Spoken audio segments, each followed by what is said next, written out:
Now let's welcome photographer, philanthropist, Mr. Reza Duati.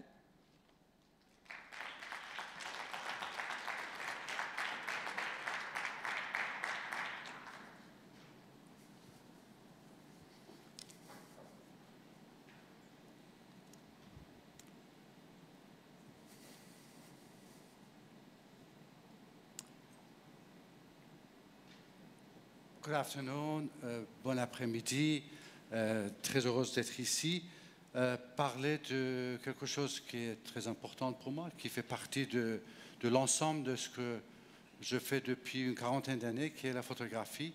Et en dehors de travail photographique, de voir comment la photographie pour l'humanité, ce que je suis en train de mener, deux projets en même temps et parallèles, parce que je crois que l'image aujourd'hui commence à rentrer dans un monde qui ouvre une nouvelle mode de résistance et que l'image est en train de jouer un rôle important. Dans l'ensemble de mon travail, j'ai toujours essayé d'être réaliste en réalité. C'est un peu comme cette photo, c'est un symbole de mon travail. Essayer de montrer la réalité, juste faire un petit cadre, mais une réflexion, emmener une réflexion sur ce qu'on voit.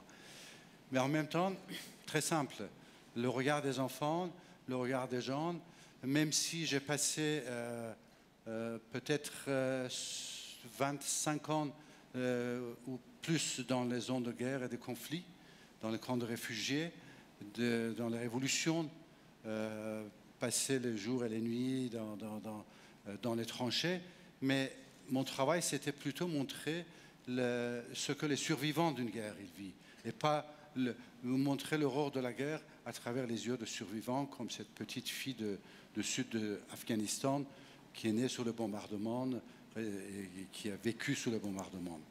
En même temps, les enfants, de plus en plus, ils sont devenus dans tous les scènes de guerre et conflits, pour moi, les vraies victimes de ce qui se passe, de ce que nous faisons, nous, parce que nous sommes responsables de ce qui se passe quelque part dans le monde, et que les enfants et les femmes, de vraies victimes de tous les conflits et toutes les guerres.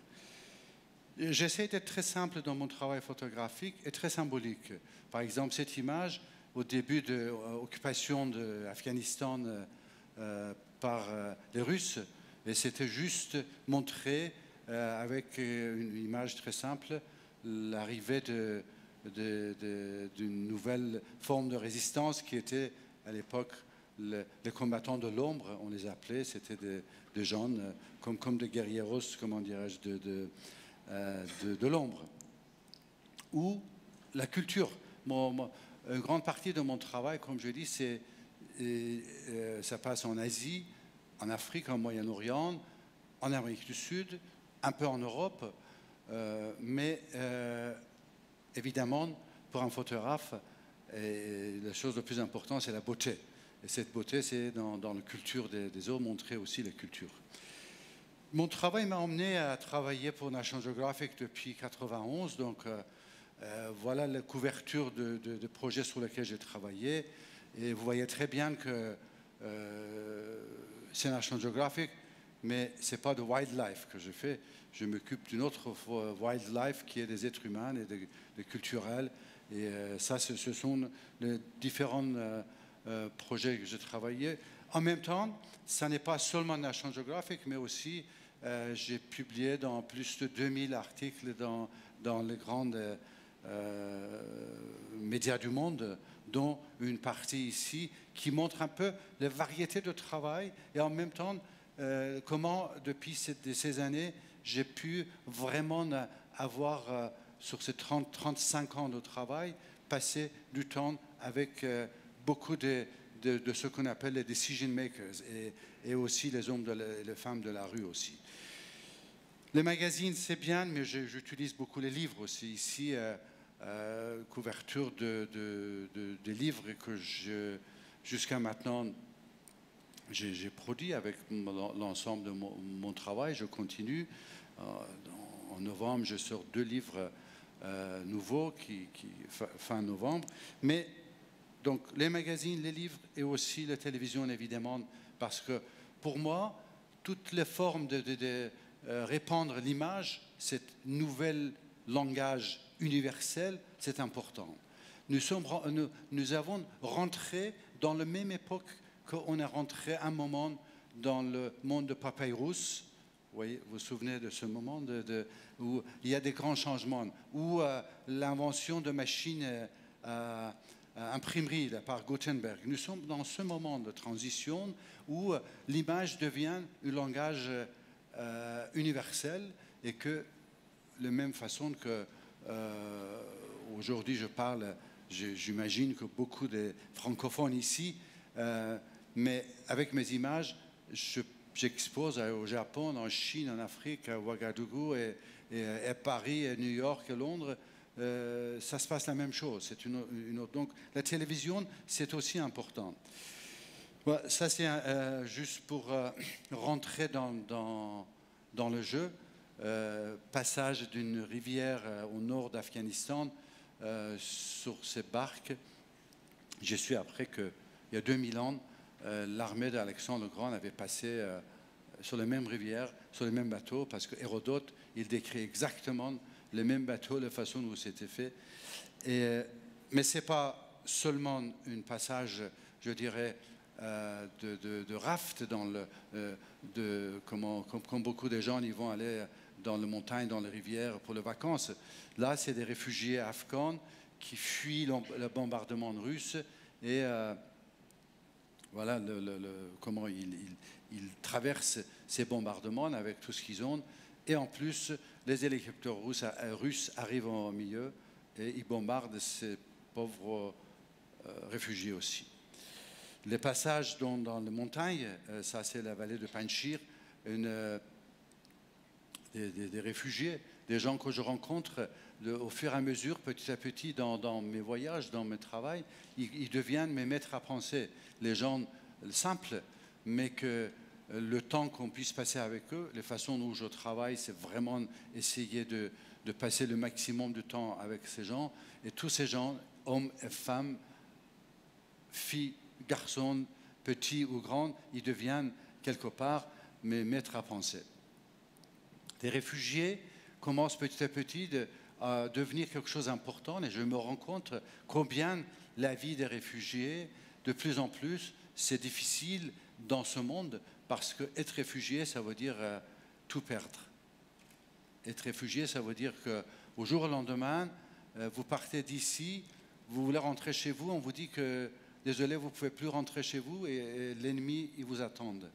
Et que vous deviez quitter à pied et vous n'avez plus rien sur vous, vous vous retrouvez demain à 4 heures du matin, une fois que vous avez marché dans les montagnes près de Jura, on vous met une tente, on dit voilà, vous êtes réfugié numéro 222 et asseyez-vous ici. Vous avez beau à dire que je suis le fondateur de Orio, que j'ai été un speaker ici, et on m'a dit écoutez, on s'en fout, vous avez un numéro, vous êtes un réfugié, et demain matin, si vous n'êtes pas là à 8 heures, vous n'auriez pas de petits pain pour vous. Voilà ce que c'est le concept de réfugié. Ce n'est pas juste des petits pauvres gens qu'on voit sous les tentes, c'est des gens comme vous et moi, qu'à un moment dans la vie, ils sont obligés de tout laisser tomber et partir. Donc, je continue mes voyages et d'une façon rencontrer des hommes et des femmes et de comprendre ce qui se passe dans ce monde et comment les gens y vivent et évidemment des absurdités aussi.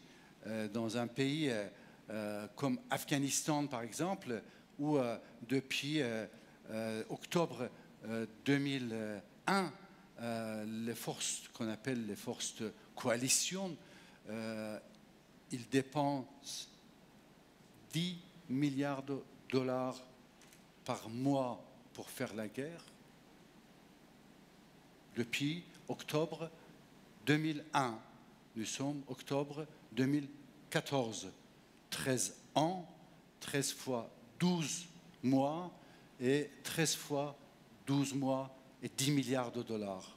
Vous faites le calcul, vous pouvez imaginer l'ensemble de l'argent pour la guerre qui est dépensé dans ce pays et que ce même argent, voilà les gens comment ils sont encore. Vous voyez l'absurdité aussi qu'on voit sur terrain. Nous, les journalistes, les photographes, les humanitaires, quand on est sur terrain, on a juste le moyen de réfléchir, de dire mais le problème, ce n'est pas juste créer des ONG pour aller aider les gens. Le problème, c'est ailleurs. Il faut voir des big pictures. D'où vient le problème? Comment on peut accepter que nous dépensons 10 milliards de dollars par mois pour la guerre, pour jeter les bombes, et que nous n'avons même pas été capables d'asphalter les rues de Kaboul dans 14 ans? Comment? Que la ville de Kaboul aujourd'hui est encerclée par les gens comme lui, qui vivent dans une situation lamentable, lamentable. Et que nous dépensons pour les Nations Unies, aussi bien que pour la guerre, des milliards et des milliards et des milliards, et qu'on croit que nous sommes un peuple civilisé. Il faut poser des vraies questions par rapport à ce qui se passe dans le monde. Regardez le regard de cette petite enfant dont le village vient bombarder. Quel âge vous lui donnez? 3 ans, 5 ans, 60 ans? Regardez dans son regard. Elle a perdu son enfance. Et elle a perdu son innocence avec des millions d'autres enfants qui vivent la même situation. Et que nous sommes quelque part le témoin de ce qui se passe dans le monde, au nom de civilisation, au nom de plein d'autres choses, même au nom de démocratie, mais on continue à tuer les gens et on continue à bombarder et détruire le monde et détruire les espoirs de ces enfants. Je passe là, Afghanistan, certainement, beaucoup de gens, ils aiment le paysage. Ce paysage, il a une histoire incroyable. C'est ici que l'Empire soviétique a tombé. C'est la rentrée d'une vallée de Panjshir en Afghanistan et que c'est là où il y a eu cette résistance contre les Russes qui a été créée par un homme, un ingénieur, un civil engineer, qui s'appelait Ahmad Shah Massoud, que j'ai rencontré, que j'ai passé 17 ans de le suivre, de photographier, de faire des films, et que c'est ici qu'il a pu faire tomber le plus grande armée du monde à l'époque, qui était l'armée de Russie, et que 10 mois après, le mur de Berlin a tombé. Donc les vagues de l'échec des Russes en Afghanistan, c'est ça qui a fait tomber le mur de Berlin. On n'a jamais réfléchi, on n'a jamais pensé sur cet angle par cette histoire. Et voilà le jeune civil ingénieur afghan, Ahmad Shah Massoud, qui a organisé cette résistance contre les Russes, mais qui était tué 2 jours avant le 9/11 par un groupe de gens de Al-Qaïda. Je rencontre, je dis, des gens, des femmes, des hommes comme ça qui deviennent me mettre à penser. Et en voilà un petit garçon dans un village au nord d'Afghanistan où tout le village, après 10 ans de guerre, est complètement détruit. Il ne reste plus rien, il ne reste ni canaux d'irrigation, ni des arbres. Et cet enfant, comme beaucoup des autres enfants que même nous, on a fait dans l'école, de faire pousser des petites gerbes, il a fait pousser ça à l'école, il sort, je le vois, je fais la photo, on est entouré d'un paysage désertique, tout est détruit, il n'y a plus un arbre, il n'y a plus rien. Il tient ça dans le main et je dis, qu'est-ce que tu vas en faire? Il me regarde comme si c'était une question idiote que je lui posais, il dit, ben moi, je vais en faire un arbre, le plus grand arbre du monde. Et ce rêve de cet enfant, quelque part, ça devient ce que pour moi, dans l'ensemble de projets que je fais, dans tout ce que je lance, c'est toujours de rêver de faire de ce petit projet que nous lançons, d'en faire un arbre, et comme lui le disait, le plus grand arbre du monde. Je continue mes voyages. J'étais dans plus de 115 pays, mais toujours, malgré les différents projets, le sujet, l'éducation et les enfants, ce sont mes sujets principaux de plus en plus. Là, c'est un groupe de nomades en Chine, dans les montagnes Altaï, l'école des enfants, où rencontrer un petit enfant, soldat, Chang, à Cambodge, que je rencontre un jour sur la route et que il a tout perdu. Il a vu son père être tué sous une mine et qu'il a pris les armes pour venger son père. Voilà d'où d'un seul coup cette réflexe de dire que, et de plus en plus, de dire que se passe-t-il dans le monde, dans la guerre? Que se passe-t-il? Dans la guerre, il y a 2 destructions qui arrivent, pas un. Il y a une destruction qui est visuelle, que nous voyons, que nous photographions, que nous vous montrons. Les maisons détruites, les corps déchiquetés, les hommes, les femmes blessées, ça, c'est, oui, les bombardements, les guerres, c'est ça qui fait. Mais la vraie destruction, c'est les invisible wounds, c'est les blessures invisibles, ce qui va le plus profond de l'âme et qui est ancré dans l'âme et qui fait que ce Chang, il veut venger son père, quoi qu'il arrive. J'ai essayé de lui emmener dans une orphelinat, je lui ai acheté des vêtements, je l'ai gardé pendant plusieurs jours, tout magnifique. Il a fui un jour parce qu'il avait ça dans sa tête. Et ce n'est pas lui seulement, c'est que ce qui passe dans toutes ces zones de guerre, c'est cette blessure invisible. Et c'est là où je me rends compte qu'en observant, en observateur de toute cette zone de guerre et conflit, que finalement, l'aide humanitaire que nous avons créée par les Nations Unies, par les ONG, par d'autres moyens, ça n'est qu'une reconstruction physique que nous faisons. Nous construisons des écoles, des bâtiments, en croyant qu'on est en train d'aider l'éducation. Messieurs, dames, l'éducation n'est pas dans les pierres et dans les bâtiments qui se fait.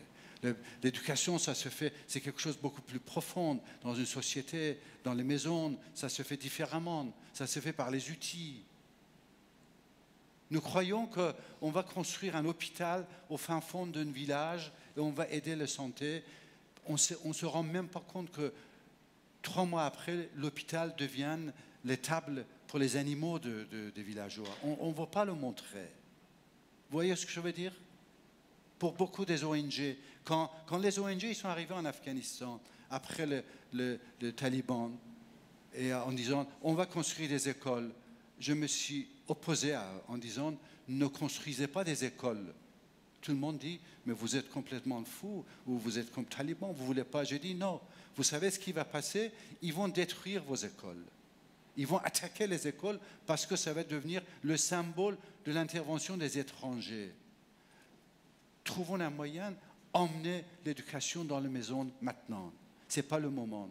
Et vous savez ce qui s'est passé depuis ces 14 ans avec des milliers d'écoles qui étaient construites par les ONG, par les Nations Unies. Il y a eu plus de 2000 écoles qui étaient détruites et brûlées, qui étaient attaquées. Il y a eu plus de centaines de profs qui étaient beheaded, dont la nuit, ils ont attaqué les maisons parce que vous emmenez vos filles à l'école. Et je disais, attendez, ce n'est pas le moment. La démocratie, on n'emmène pas par les avions, des bombardiers. La démocratie, c'est autre chose. Et que ces enfants, comme lui, on ne peut pas d'un jour ou l'autre en disant « Mon petit, viens, on va te donner une école, et on a aidé, on va partir ». Comment il faut arriver à cette nouvelle forme d'aider ces gens-là?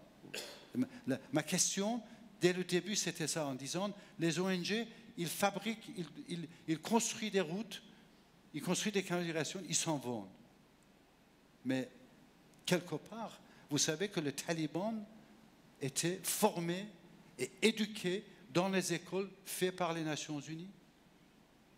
Donc, c'est pas, enfin, je dis Nations Unies, je veux dire les humanitaires en général. Je ne veux pas juste mettre la main sur un groupe ou l'autre. Ce que je veux dire, c'est que il y a le moment est arrivé que même on pose la question sur la façon où nous aidons ces pauvres gens. Vous voyez ce que je veux dire? Ce que les gens ils disent, on va aider les pauvres, on va les emmener à manger, on va les emmener à boire. Et j'ai dit, attendez, peut-être que c'est le moment où on réfléchit, on se retire de ça et on pose de vraies questions. De quoi ils ont besoin? Vous voyez ce qui se passe aujourd'hui?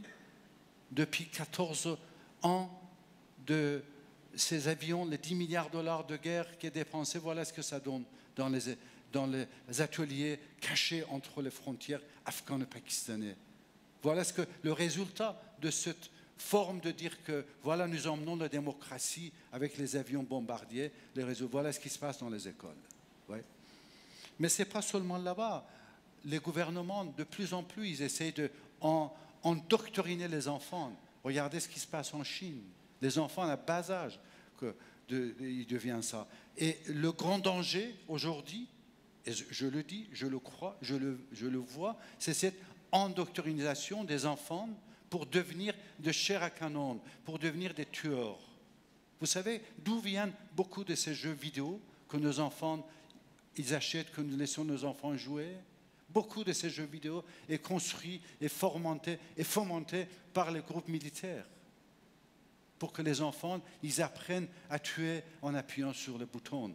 Et vous savez, beaucoup de gens aujourd'hui qu'on joue dans la guerre, c'est en appuyant sur les boutons qu'on les tue. Donc ça, ce sont d'autres réflexions. Je continue mes voyages. J'arrive à Rwanda, Burundi, c'est le massacre, c'est le génocide. 800 000 morts, des gens, des hommes, des femmes complètement. Et cet vieil homme comme ça, qui a vu tout le village détruit, et il a perdu, il ne parle plus, il me regarde. Il ne parle plus, c'est speechless, comme on dit. Imaginez ce qu'il a pu voir. On le voit dans ses yeux, ce qu'il a vu. Mais malgré ça, de nouveau, et c'est là où cette résilience, c'est important, et c'est là qui donne un espoir incroyable à la vie, à la beauté de la vie, c'est que là, ce sont les rescapés de ces 800 000 génocides. Ils arrivent dans le camp de réfugiés. Le lendemain, ils commencent à construire leur tente, leur maison. Et c'est ça aussi, cette force incroyable qui existe dans l'humanité pour aller devant. Et c'est sur ça que je me base aussi, de dire que c'est cette force positive qui, certainement, il va nous emmener vers un meilleur monde. Évidemment, dans l'ensemble de mon travail, j'ai toujours posé une question en disant comment la photographie, l'image aujourd'hui, peut jouer un rôle important dans les différents problèmes. Dans un camp de réfugiés en ex-Zaïre, les gens des Nations Unies, les UNICEF et Croix-Rouge, ils disent que nous avons un vrai problème. Il y a 12 000 enfants qui étaient séparés de leurs parents et ils sont dans les différents camps de réfugiés après cette génocide. On ne sait pas ce qu'ils sont devenus. Comment? Et voilà, je forme. Ça, c'était un projet qui était déjà fait par les UNICEF et Croix-Rouge internationale. Donc, je forme des réfugiés pour qu'ils forment et photographient ces 12 000 enfants. Donc, 12 000 enfants sont photographiés. On expose dans les 5 camps de réfugiés, on appelle les familles, les gens de venir et voir si vous trouvez quelqu'un. Donc, pour dire pourquoi je crois que l'image est importante aujourd'hui, parce que ça répond à beaucoup de problèmes. Là, un exemple. Au bout de 4 mois d'exposition dans les camps de réfugiés, sur ces 12 000 portraits, 3 500 enfants, ils sont réunifiés avec leur famille. Et ça, c'est un petit projet photographique, un petit, je dis, mais voyez comment, des fois, poser la question en disant comment la photographie peut aider un problème. Ça, c'est la réunification. Évidemment, dans mon quête de comprendre notre monde, la famine, c'était quelque chose d'important. Je devais me heurter à ce problème, de voir qu'est-ce que ça veut dire la famine. J'avais vu les photos de mes collègues, des photographes, mais quelque part, je ne les sentais pas. Je croyais que ces hommes et ces femmes affamés ne sont pas vraiment montrés dans leur dignité humaine. Donc, le jour où je devais aller pour la première fois à la rencontre de ce phénomène, avant d'y aller, je me suis enfermé pendant 3 jours dans mon appartement à Paris. Pendant 3 jours, je n'ai rien mangé. Je voulais juste sentir, quand je vais me trouver devant ces gens, qu'est-ce que ça veut dire avoir faim. Parce que tant que vous n'avez pas compris la personne qui est en face de vous, ce qui se quel est son sentiment, vous ne pouvez pas vous exprimer, n'est-ce pas? Hier, il y a quelqu'un ici, notre ami brésilien, qui parlait d'empathie. Et moi, je crois que ça, c'est très important. On parlait d'empathie et créativité. Et voilà, je m'enferme pendant 3 jours, je ne mange pas, j'arrive devant lui. Je ne sais toujours pas si c'est une femme ou un homme, c'est un garçon ou une fille.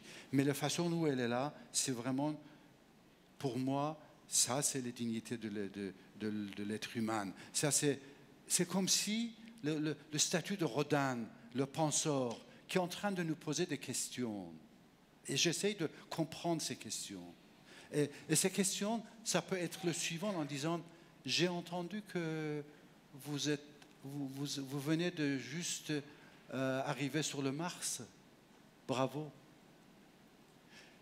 J'ai entendu que vous avez les drones qui vont partir loin et qui peuvent emmener des bombes, les drones de la mort. Et vous pouvez pas avoir des drones de la vie et m'emmener quelque chose à manger.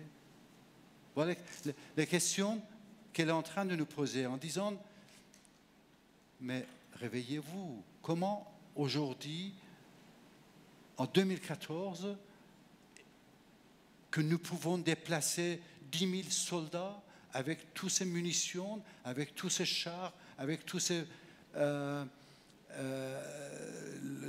nécessités pour les 10 000 soldats, dans une journée, de point A à point B, nous pourrons le faire. On le fait. Ils nous ont montré qu'on est capable de le faire. Et on n'est pas capable de délivrer quelque nourriture à ces hommes et ces femmes qui font partie de nous. Dans quel monde nous vivons? Pourquoi nous acceptons ça? Pourquoi nous laissons que les êtres humains qui font partie de nous, ils deviennent comme ça? Il faut poser les vraies questions maintenant, messieurs, dames. Il faut poser les vraies questions à ceux qui envoient ces grandes fusils dans Mars avec beaucoup de comment dirais-je, habileté. Il faut poser des questions en disant, et les êtres humains et ces hommes et femmes, comment ils font? Donc, je passe de cette famine, je me concentre beaucoup sur les mines antipersonnelles, parce que c'est une autre plaie du monde. Et vous savez quoi? Vous savez que une seule mine, quand une grande partie, c'est l'Occident qui en profite, parce qu'ils le vendent à... Chaque mine qui est vendue, c'est construit dans une de ces pays, Europe, Amérique. Et après, les démineurs aussi, ils sont de ces pays. Et donc, pour vendre une mine, c'est $1. Pour déminer, c'est $100. Donc, à la fin, il y a $101 sur chaque mine qui est retournée dans le pays, en Occident. Vous vous rendez compte? Posons de vraies questions.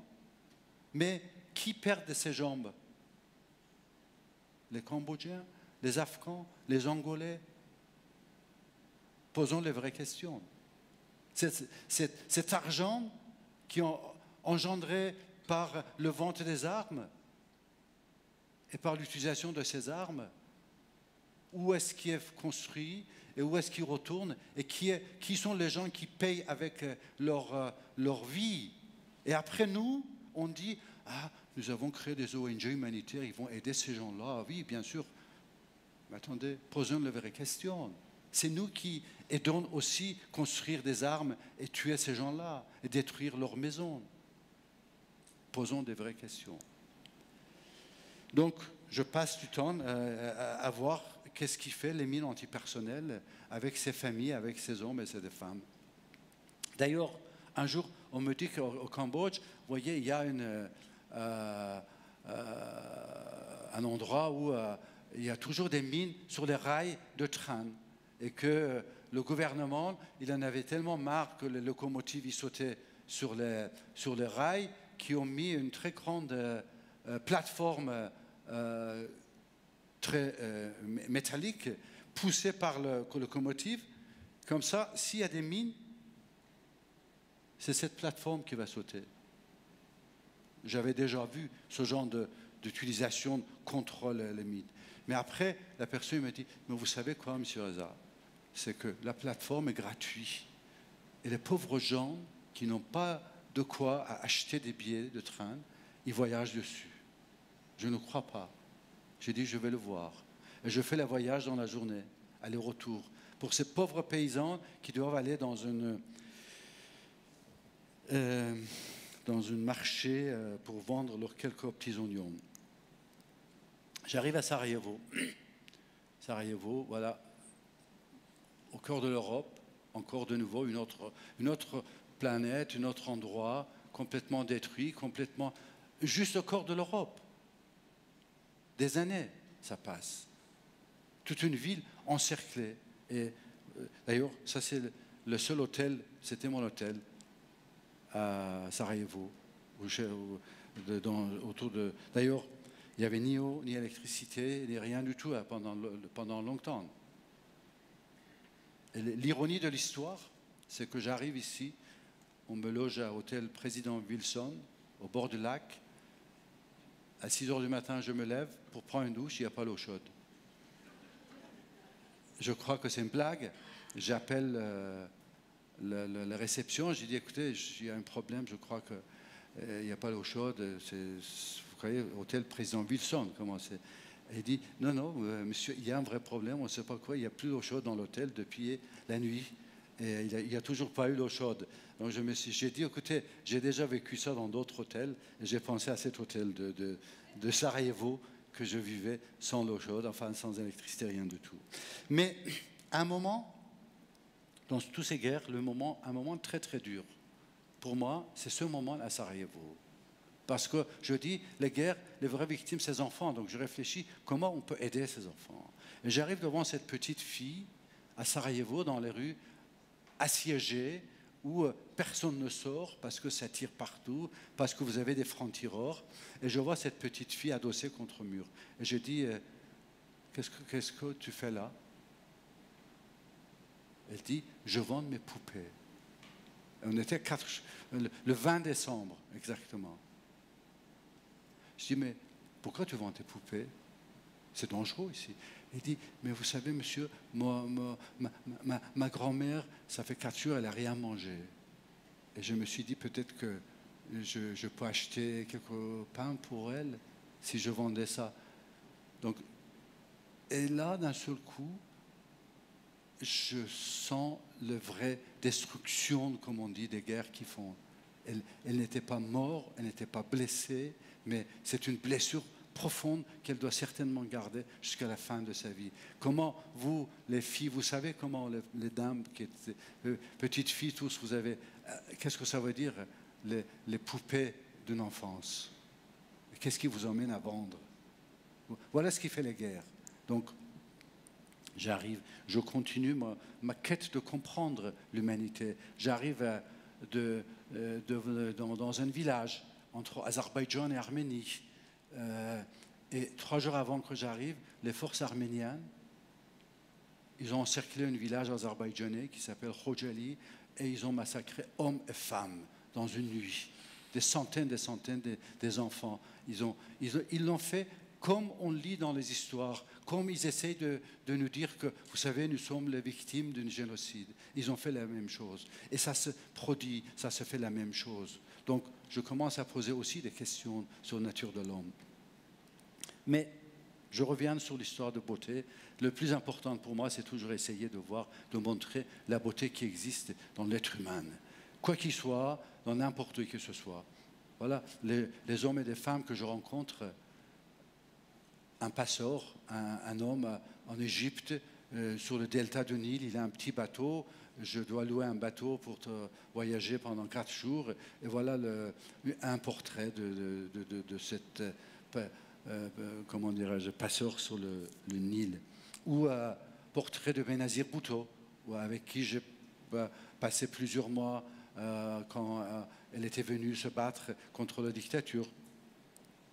Un autre portrait normal d'une femme, d'une fille algérienne à Paris, où l'importance pour moi ça, c'est un derviche pakistanais ou une fermier de café en Inde, dans le champ de café qui travaillent. Donc j'essaie de me rapprocher le plus des gens, des êtres humains, de passer du temps, de comprendre ce qui se passe dans ce monde et comment ces hommes et ces femmes ils vivent. Voilà les hommes et les femmes que je passe ma vie et mes journées avec eux le maximum. Une autre femme à Guatemala que j'ai rencontrée récemment. Donc tout ça, ça m'amène à de voir de plus en plus qu'il y a un vrai pouvoir de l'image. Et ce pouvoir de l'image, ça peut aider pour le changement social. Je fais des livres, des films, je publie dans le magazine, mais les expositions aussi. Je suis architecte de formation et urbaniste. Donc, j'utilise les villes, les endroits de passage qui sont confisqués par les publicitaires et qui nous font et ce que nous ne nous rendons pas compte, c'est cette pollution visuelle et mentale qui est créée dans nos villes et nos cités par les publicitaires, qui nous vendent tout à n'importe quel prix parce qu'ils ont de l'argent et ils occupent notre espace de vie, notre espace de vue. Et c'est vendu à ces gens-là qui utilisent ça et créent des hommes et des femmes et nos enfants qui sont complètement pollués visuellement et mentalement. Je vais dire un peu plus sur ça. Il y a 300 ans, nous avons eu la révolution industrielle. Nous avons créé des usines. Tout le monde applaudissait parce que ces usines, ils produisaient de la richesse. C'était de mass production. Et tout le monde était bouche ouverte devant l'incroyable progrès de ces usines. Mais il y a 300 ans, personne n'a levé la tête pour dire « Mais ces fumées qui sortent des cheminées de ces usines, est-ce que c'est mauvais ou non ?» Personne n'a posé cette question. Il a fallu 300 ans qu'on pose cette question. Il y a 300 ans, personne n'a regardé l'usine, ce qui versait dans les rivières, en disant « Et cette eau un peu bizarre qui sort des usines, qu'on jette dans les rivières, est-ce que c'est bon ou c'est pas bon ?» Il a fallu 300 ans qu'on comprenne cette pollution qui a été créée, pollution physique par ça. Et aujourd'hui,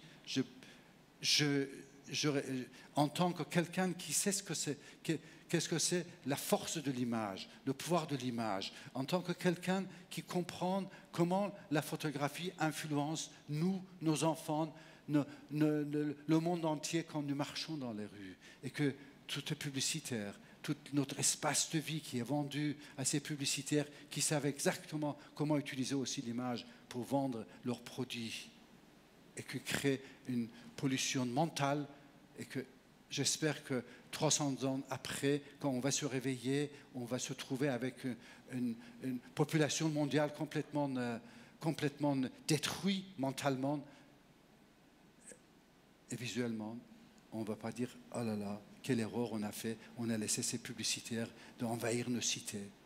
Une réflexion à faire, une réflexion à continuer à faire. Enfin, donc moi, j'utilise cet espace public pour justement, comme ici, l'été dernier, sur le quai de Seine, de montrer les portraits des ouvriers qui font construire le café, ou à Kew Garden à Londres, ou le Bourse de Paris, le Stock Exchange de Paris. J'expose, j'essaie de trouver des endroits, comme je dis, qui peuvent avoir une influence et utiliser la photographie. Même ici, dans la vallée de Panjshir, parce que j'avais promis un jour aux Afghans que c'est les photos que je fais. Un jour, je vous montrerai. Récemment, je suis allé et j'ai fait une exposition permanente pour eux.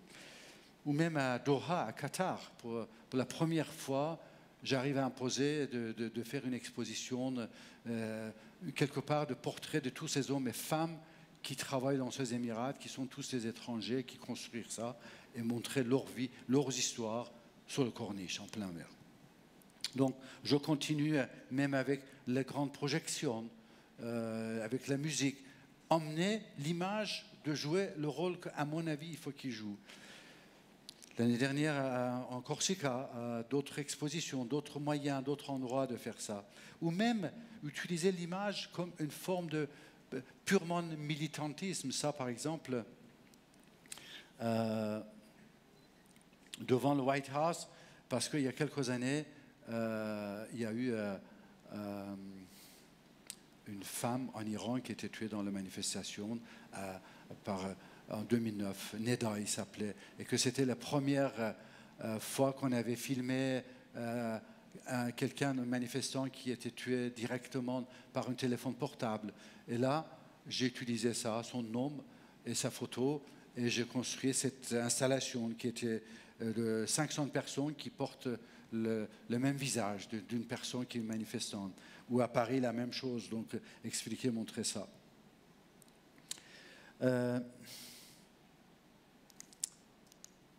Donc, tout ça m'a emmené à réfléchir, de dire, voilà ce que j'ai vu dans le monde, voilà ce que le monde, dans quelle direction il va, mais puisque je crois en l'humanité, puisque je crois dans la bonne direction, je sais que l'homme, il a un bon fondement, comment je peux faire moi-même tout seul, et que ces réflexions, que les deux destructions différentes qui se passent dans les zones de guerre et conflit, comment moi je peux intervenir par rapport à ça. Un jour, je vois que dans les news, il y a une fusillade dans une école aux États-Unis. Donc je lis l'histoire, comme vous le lisez beaucoup, ce qui se passe, et je vois qu'ils arrivent, le policier, ensuite les ambulanciers, et tout de suite après, 30 psychothérapeutes qui arrivent envoyés à l'école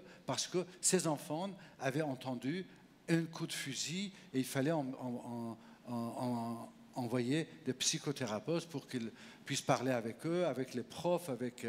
Et on fait la même chose quand il y a une catastrophe, on envoie toujours les psychothérapeutes pour aller de ça. Parce que c'est une nécessité. Et après, je me pose la question, j'ai dit, mais attendez, c'est génial ce qu'on fait aux États-Unis, en Europe. Dès qu'il y a un avion qui est tombé, tout de suite on envoie 50 psychothérapeutes pour aller parler à la famille, du traumatisme et tout ça. Mais les Afghans, les Angolais, les Cambodgiens, les Rwandais, c'est toute une nation que depuis 30 ans ils sont sous les balles. Comment on fait pour eux? Comment on peut arriver à passer de ce traumatisme qui est dans une école par un fusil et qu'on essaie d'arranger tout le monde, et que comment faire pour toute une population? Et c'est là où j'arrive finalement avec cette réflexion en disant que ce que je peux faire, c'est de créer une autre forme, une nouvelle forme de ONG qui n'existe pas, qui n'a jamais existé. C'est une ONG qui va former des femmes, une grande partie, dans toutes ces zones de guerre et conflit, pour que, pas qu'elles deviennent ceux qui font les broderies et qui font des châles pour vendre dans le marché européen ou d'autres, qui est aussi un bon travail pour aider, mais je dis non. Les outils d'aujourd'hui, ça n'est plus des machines à coudre données à ces femmes dans ces villes. Elles ont la même intelligence que nous. Elles connaissent leur vie mieux que nous. Je vais leur former pour qu'elles deviennent des journalistes. Je vais leur former pour qu'elles deviennent des cinéastes. Je vais leur former pour qu'elles deviennent des journalistes, des cinéastes, des écrivains, des photographes. Et après, c'est elles, ces femmes, qui vont devenir le psychothérapeute de leur nation, n'est-ce pas? Donc, je crée cette grande centre de formation en premier à Kaboul, et après je continue dans plein d'autres endroits. Et le concept de informal visual education, ça devient de plus en plus un concept fort et important dans ce que nous pourrons emmener et aider dans cette partie. Peut-être ça ne ressemble pas, mais c'est moi. Oui, ça arrive. En 83, c'est le premier cours de formation que je lance dans un camp de réfugiés afghans au Pakistan. Parce que c'est là où je me suis dit, quoi qu'il arrive, il y a plein de gens qui vont aider à emmener du riz, à emmener de blé, à faire ça. Mais moi, je vais les former pour qu'ils prennent dans la main cette vraie arme qui est l'arme de l'information et la communication. Jusqu'à quand les photographes et les journalistes qui vont aller dans tous ces pays, il faut qu'ils s'appellent Michel et Thierry et Jean-Pierre. Le moment où qu'ils s'appellent Mohsen et Ahmad et autres, n'est-ce pas? Ou des femmes.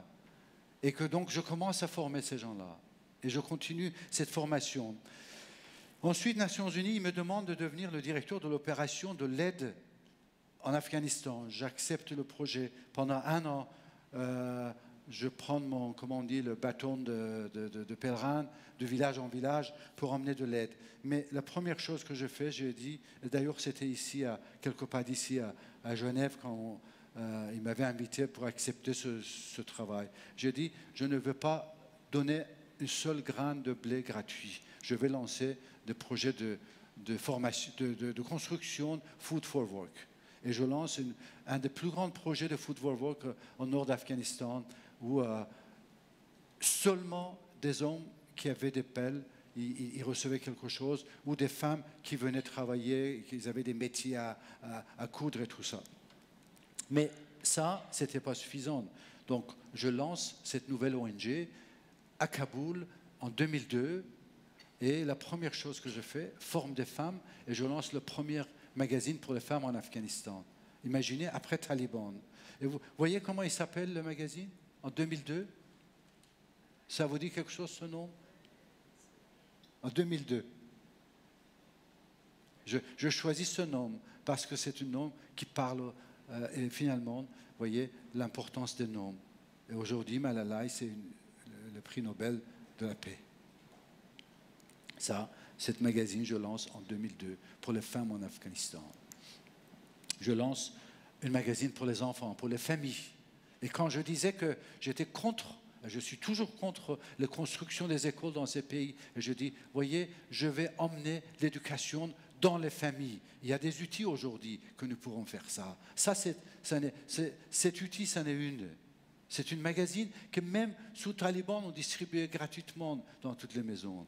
Et après, je crée une radio par les femmes qu'on a formées qui s'appelle La Voix de femmes afghanes. C'est une radio, voyez?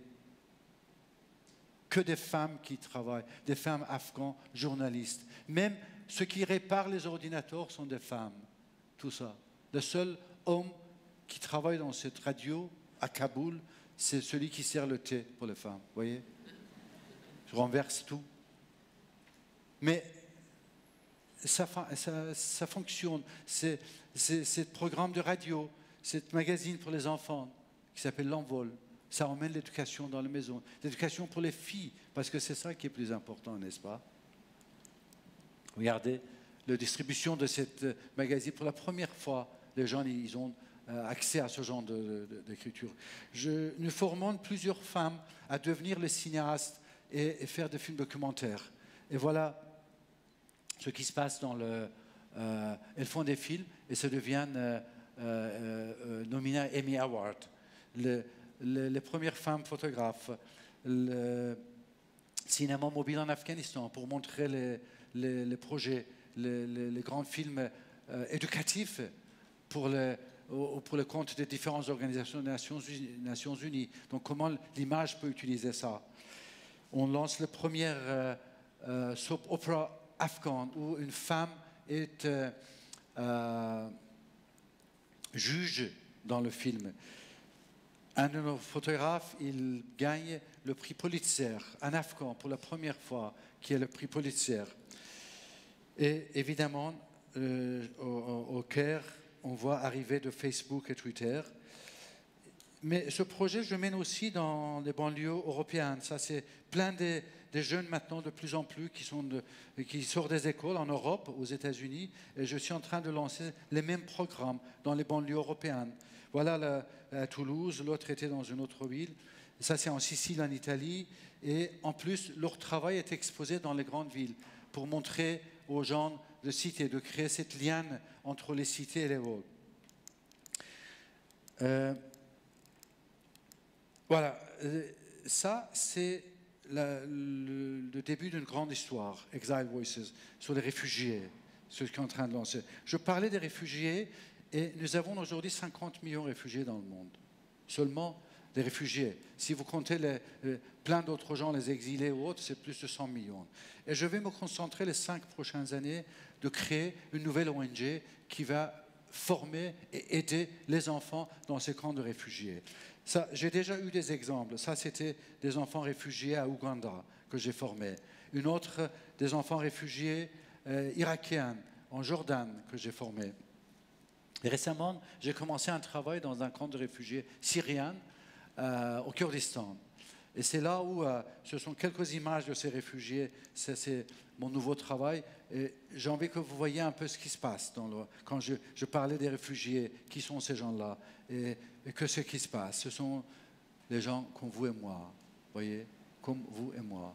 Un jour, nous pouvons tous nous trouver dans cette situation, tout perdu. Tout perdu. Et ce n'est pas seulement les photos que j'ai fait. J'ai commencé donc ce projet de 5 ans sur le camp de réfugiés. Et le concept, c'est aussi de former dans chaque camp de réfugiés des enfants qui deviendraient les reporters de camp. Vous voyez un peu la différence qu'on peut faire dans ces camps de réfugiés, avoir des journalistes, des photographes, des vidéographes qui sont eux-mêmes les réfugiés, qui peuvent nous montrer leur vie. Et donc ça, ce sont les premiers groupes des enfants que je travaille. Et voilà la classe. C'est magnifique. Moi, j'adore cette classroom dans ce camp. D'ailleurs, un de ces enfants, le deuxième jour, pour que je vous explique comment c'est important. Ce n'est pas la photographie qu'ils apprennent. Je ne leur apprends pas qu'ils deviennent photographes. Je leur dis, écoutez, je vous montre un outil, vous allez travailler et vous avez montré votre vie, comment vous vivez aux gens, au monde. Et c'est ça qui est important. Ils ne connaissent pas la photographie, mais ils savent ce que c'est, parce qu'ils ont une souffrance, ces enfants. Ils ont tout perdu.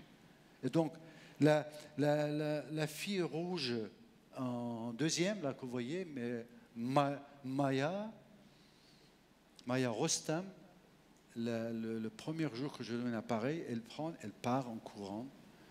Et mon assistant, il dit, mais monsieur, on n'a même pas eu son nom. On a perdu, on ne sait pas ce qui va passer. J'ai dit, ne vous inquiétez pas. Regardez son regard, elle va venir. Le lendemain matin, à 9h, on commence le cours. Maya n'est pas là. À 9h30, mon assistant, il commence à me dire, ouais, je vous avais dit, il ne fallait pas donner un appareil comme ça. Et, on a perdu l'appareil. Je dis, non, on va venir. À 10h, elle arrive, un peu timide.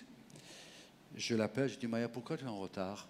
Et elle dit, monsieur, voilà, elle me montre la photo qu'elle venait de faire pour me montrer, comme elle avait dit, j'ai envie de montrer ma vie, comment nous vivons. Et il me montre une photo. J'ai dit, voilà, monsieur, pourquoi je suis en retard? J'avoue que ça faisait longtemps que je n'avais pas eu une telle sanglot de pleurs devant une image, devant une histoire. Elle dit, voilà monsieur, pourquoi je suis en retard? Mes chaussures étaient gelées et j'ai dû attendre le dégel de mes photos, de mes chaussures. C'est pour ça que je suis en retard. Voilà ce qu'ils sont en train d'apprendre. Voilà le projet que je suis en train de lancer dans le camp de réfugiés pour que ces enfants, ils nous montrent la réalité de leur monde, parce que l'image, c'est un langage universel et que je suis persuadé que ça pourra aider cette connexion humaine à travers toutes ces différentes personnes qui sont en train de devenir le contour de leurs histoires. Donc, pour moi, certes, art is the solution. La solution, c'est l'art pour beaucoup de problèmes que nous avons. Mais plus que art, c'est vraiment the heart is the solution. Vous voyez? Donc, allons vers ce qu'on a appelé toujours, hier, notre ami parlait de empathie et créativité. Voilà. Merci beaucoup.